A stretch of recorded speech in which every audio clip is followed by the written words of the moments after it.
Hi 11 plus students, in this video I'm just going to mention you like 7 common mistakes which 11 plus students make while preparing themselves for the 11 plus exam. Number 1 mistake is they over rely on past papers. Do not just do the past papers. Remember, this is very important. Do not over rely on them, right? So this is very important. You need to know the full content as well. Second thing, which is very important, is you need to know the full curriculum of 11 plus exam, right? If you don't know what the full curriculum of the 11 plus exam is, you can let me know. I can send you the full curriculum. So, but this is very important that you need to know the full curriculum of the 11 plus exam. Number 3, when you are doing practice papers, most of the time students are very inconsistent in doing the practice papers. So please remember, you need to be regular in practice papers, right?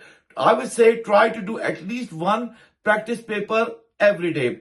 Number 4th mistake, which is very important, is and students make it quite regularly. They just focus on one particular subject and then they forget about the other subject. So remember, if you are focused just on math, you need to remember that you need to focus on non-verbal reasoning, English, math, and verbal reasoning as well. So all the subjects are very important.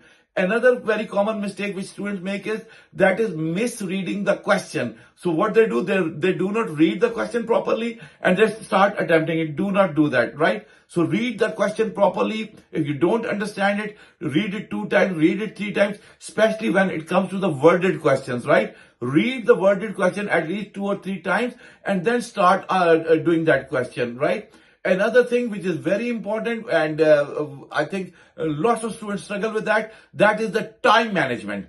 Time management is very important. So whenever you are doing practice papers at home, I would suggest you always time yourself, right? Always time. So you need to be really good in time management as well. Hope you like this video. If you liked it, please press the like button and press the follow button as well. And I will see you in the next video. Thank you. Bye.